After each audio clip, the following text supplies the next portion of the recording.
నిర్లక్ష్యం వల్ల జరిగిన నష్టానికి నిరసనగా ఈ నెల 4వ తేదీన దేశవ్యాప్తంగా విద్యార్థి సంఘాలు పాఠశాలలకు బంద్ ప్రకటిస్తున్నాయని ఎస్ఎఫ్ఐ జిల్లా కార్యదర్శి కిరణ్ తెలిపారు. సోమవారం ఎస్ఎఫ్ఐ కార్యాలయంలో ఏర్పాటు చేసిన మీడియా సమావేశంలో బంద్ కు సంబంధించిన పోస్టర్స్ ను ఆయన ఆవిష్కరించారు. మెడికల్ ఎంట్రన్స్ ఎగ్జామ్, నీట్ ప్రశ్నాపత్రం లీకేజీ విషయంలో కేంద్ర ప్రభుత్వం నలుగురి అరెస్టు చూపించి తప్పించుకోవాలని చూస్తూ ఉందని ఆరోపించారు. పరీక్ష రాసిన విద్యార్థులందరికీ న్యాయం జరిగేలా చూసేంత వరకు విద్యార్థి సంఘాలు వివిధ రూపాలలో నిరసనలు తెలుపుతూనే ఉంటాయని స్పష్టం చేశారు. ఈ సమావేశంలో ఏఐఎస్ఎఫ్ నాయకులు నాసర్జీ, ఎన్ఎస్యుఐ నాయకులు కరీంలు కూడా హాజరయ్యారు. విద్యార్థి సంఘాల ఆధ్వర్యంలో జూలై 4వ తేదీన బంద్కు పిలుపునివ్వడం జరుగుతుంది. బంద్ యొక్క ముఖ్య ఉద్దేశం ఏదైతే నీట్ ఎగ్జామ్ని రద్దు చేయాలి, నీట్ పేపర్ లీకేజ్ పైన సమగ్ర విచారణ జరిపి దోషులను కఠినంగా శిక్షించాలి.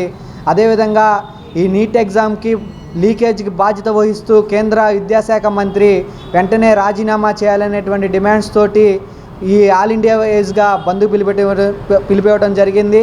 ఈ బంద్ని మన ఆంధ్రప్రదేశ్లో SFI, ASF, NSU, PDSU, PDSO లాంటి విద్యార్థి సంఘాలు బలపరుస్తున్నాయి, దీన్ని ప్రత్యక్షంగా పాల్గొంటున్నాయి. కాబట్టి ఈ ఎంబీబీఎస్లో జరిగేటువంటి ప్రవేశాల్లో 24 మే 5వ తారీఖున 23,33,000 మంది విద్యార్థులు ఏదైతే 2-3 సంవత్సరాల పాటు లాంగ్ టర్మ్లు తీసుకొని లక్షల రూపాయలు వెచ్చించి తల్లిదండ్రుల కళలు నెరవేర్చాలని చెప్పని పగలు రాసేటువంటి విద్యార్థుల భవిష్యత్తుని అందకంగా చేసినటువంటి నరేంద్ర మోడీకి వ్యతిరేకంగా రేపు అన్ని విద్యాసంఘ ఆధ్వర్యంలో జూలై 4వ తారీఖున దేశవ్యాప్తంగా బంద్ పిలవడం జరిగింది. ప్రధానంగా నరేంద్ర మోడీ అధికారంలోకి వచ్చిన తర్వాత దాదాపు 50 పైన పేపర్లు భారతదేశ వ్యాప్తంగా లీకేజ్ జరిగినాయి. ఏదైతే దీర్ఘకాలం గుజరాత్లో అతను ముఖ్యమంత్రిగా పనిచేశాడో గోద్రాలో అక్కడే 13 పేపర్లు లీకేజ్ జరిగింది చెప్పని ఈరోజు వెల్లడించారు అనేక మంది. అదేవిధంగా ఈరోజు నీట్ పరీక్షలు జరిగిన తర్వాత కూడా నీట్ పరీక్ష జరిగిన తర్వాత రోజు పొద్దున్న నుంచే అనేక మంది విద్యార్థులు రోడ్లెక్కి కోర్టులకు వెళ్ళడం జరిగింది. నీట్ పేపర్ టెలిగ్రామ్లో, వాట్సాప్లో చెక్కలు కొడతామని చెప్పని. కొన్ని రోజుల తర్వాత అనురాగ్ కుమార్ యాదవ్ అనే వ్యక్తి బీహార్ రాష్ట్రంలో నా సొంత మామయ్యే బాబాయే నాకు ఈరోజు పేపర్ ఇచ్చారు, ఆ రోజు అసిస్టెంట్ పనిచేస్తా అని చెప్పారు. ఈరోజు మేము ఏఐఎస్ఎఫ్గా, ఎస్ఎఫ్ఐగా, ఎన్ఎస్సీఐగా అడుగుతూ ఉన్నాం కేంద్ర ప్రభుత్వాన్ని. జూన్ 14న విడుదల చేసినటువంటి రిజల్ట్ని జూన్ 4వ తారీఖున ఈ దేశంలోని ప్రజానికాన్ని, విద్యార్థుల్ని పక్కతో పట్టించడానికి ఏదైతే దేశంలో ఏ రాష్ట్రంలో ఏ పార్టీ గెలుస్తుంది లేకపోతే కేంద్రంలో గౌరవిస్తారని చెప్పని ప్రజలను ఆ వైపు మళ్లించి జూన్ 4వ తారీఖు విడుదల చేశారు. ఇది పెద్ద కుట్ర అని చెప్పని విద్యార్థి సంఘాలుగా మేము తెలియజేస్తూ ఉన్నాం. అదేవిధంగా రాష్ట్రంలో కానీ దేశంలో కానీ అనేక విద్యారంగ సమస్యలు ఉన్నాయి. నూతన జాతీయ విధానం ఎన్ఈపీ తీసుకొచ్చి దాదాపు ఈ ఒక్క రాష్ట్రంలో 2,000 స్కూల్స్గా పైగా మూతపడ్డాయి. కాబట్టి పాఠశాలలు మూసివేతం ఎత్తాయని చెప్పని ఏఐఎస్ఎఫ్గా, ఎస్ఎఫ్ఐ, నీట్ పరీక్షలను ఏ విధంగా అయితే ఎన్టీఏ నేషనల్ ఏజెన్సీ టెస్టింగ్ వాళ్ళు నిర్వహిస్తూ ఉంటారో అలానే నీట్ పరీక్షలను నిర్వహించేటటువంటి క్రమంలో లక్షలాది విద్యార్థులు ఆ నీట్ పరీక్షల్లో పాల్గొని వాళ్ళ భవిష్యత్తు కోసం, వాళ్ళ భవిష్యత్తును రూపుదిద్దే విధంగా నీట్ పరీక్షల్లో పెద్ద ఎత్తున మార్కులు రావాలనే ఉద్దేశంతో సంవత్సరాల పాటు కష్టపడి చదివేటటువంటి నీట్ పరీక్షలు.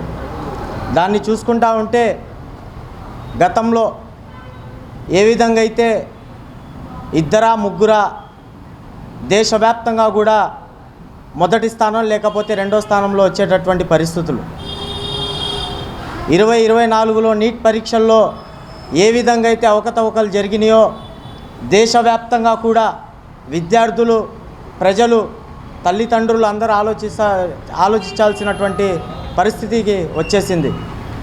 ఒకే సెంటర్ నుంచి 7 మంది నీట్ పరీక్షల్లో పాల్గొన్నటువంటి విద్యార్థులు ఏ విధంగా ఎన్నడూ కూడా కనీవిని ఎరగని రీతిలో పాస్ అయినటువంటి పరిస్థితి.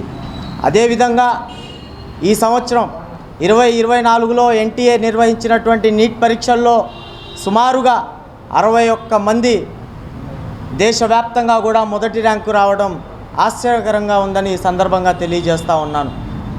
గతంలో నీట్ పరీక్షల్లో 2 మార్కులు తక్కువైనా, 4 మార్కులు తక్కువైనా పరీక్షల్లో నుంచి తప్పించేటటువంటి పరిస్థితి.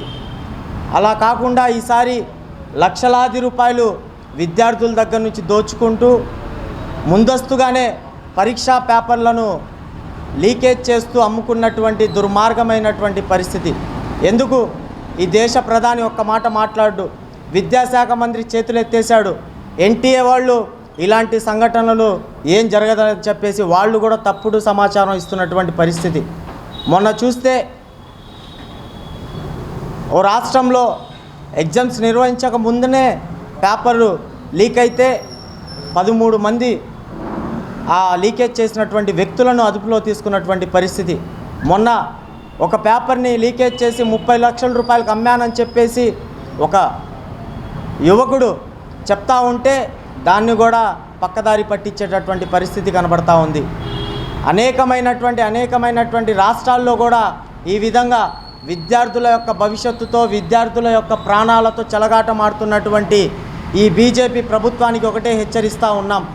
మీరు ఏ విధంగా అయితే ఇటువంటి అఘాయిత్యాలను ఆపేటటువంటి ప్రయత్నం చేయకపోతే దేశవ్యాప్తంగా కూడా ఈ నీట్ పరీక్షల గురించి ఎన్టీఏ సంస్థ మూసివేసేదాకా కూడా పోరాటం చేయడానికి ఎన్ఎస్ఏ అన్ని విద్యార్థుల సంఘాలు కూడా ముందస్తుగా ఉంటుందని ఈ సందర్భంగా తెలియజేస్తా ఉన్నాం.